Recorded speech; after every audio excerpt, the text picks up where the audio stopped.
सुप्रभात छात्रों, मैं कुमारी मधु हिंदी शिक्षिका हिंदी कक्षा में आपका स्वागत करती हूँ। छात्रों, आज मैं आप लोगों के लिए कक्षा 6 के लिए नवीन संकल्प पुस्तक लेकर प्रस्तुत हूँ। छात्रों, आज मैं आप लोगों को पाठ 6 नाटक में नाटक का पठन करने जा रही हूँ। आप लोग ध्यानपूर्वक सुनेंगे। छात्रों, तुरंत बुद्धि बिगड़े हुए काम को तत्काल बना देती है। असली नाटक खेलते समय पात्रों द्वारा संवाद भूलने पर हास्यास्पद स्थिति उत्पन्न हो गई थी। दर्शक उसे भी नाटक ही समझते रहे, लेकिन निर्देशक ने स्थिति को कैसे संभाला, आइए हम इस नाटक में नाटक के अंतर्गत देखेंगे और समझेंगे।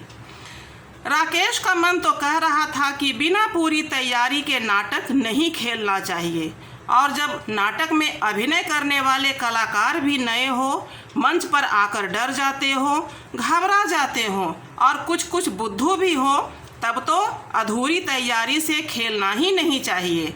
उसके साथ ही मोहन, सोहन और श्याम ऐसे ही थे। राकेश को उनके अभिनय पर बिल्कुल भी विश्वास नहीं था। वह स्वयं अभिनय इसलिए नहीं कर रहा था क्योंकि फुटबॉल खेलते हुए अचानक गिर पड़ने से उसके हाथ में चोट लग गई थी।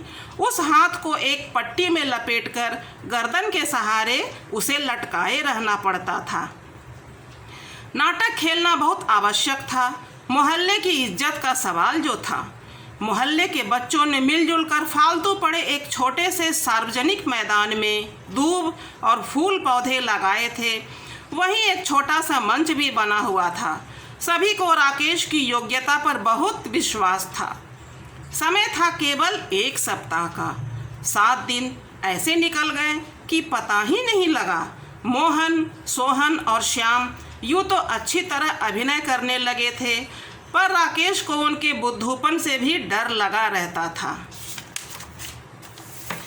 हर एक को अपने को दूसरे से अधिक समझदार मानता था, इसलिए यह भूल जाता था कि वह कहाँ क्या कर रहा है। बस कहने से मतलब, चाहे दूसरे उनकी मूर्खतापूर्ण बातों पर हंस रहे हों, मगर वे अविवेकी होकर आपस में उलझ ही पड़ते थे। राकेश ने पूर्वाभ्यास के दिनों में उन्हें बहुत अच्छी तरह समझाया था। निर्देशन उसने इतना अच्छा किया था कि छोटी से छोटी और साधारण से साधारण बात भी समझ में आ जाए। खैर, प्रदर्शन का दिन और समय भी आ गया। राकेश साज सज्जा कक्ष में खड़ा सबको खास खास हिदायतें फिर से दे रहा था। मोहन बोला, मेरा तो दिल बहुत जोरों से धड़क रहा है।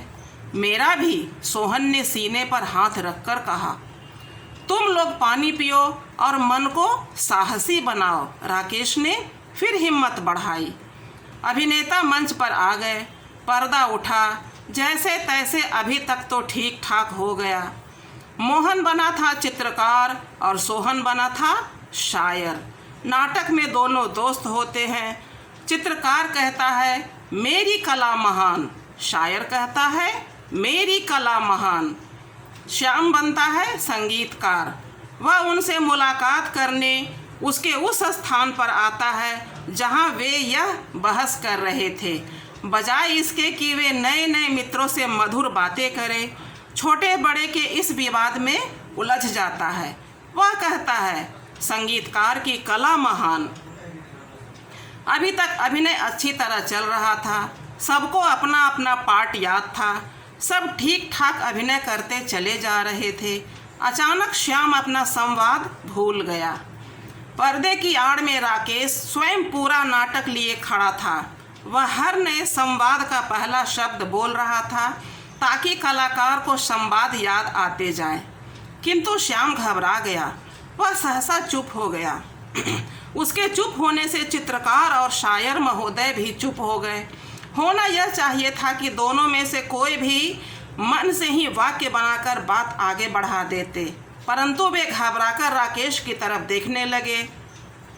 संगीतकार महोदय भी पलटकर राकेश की ओर देखने लगे।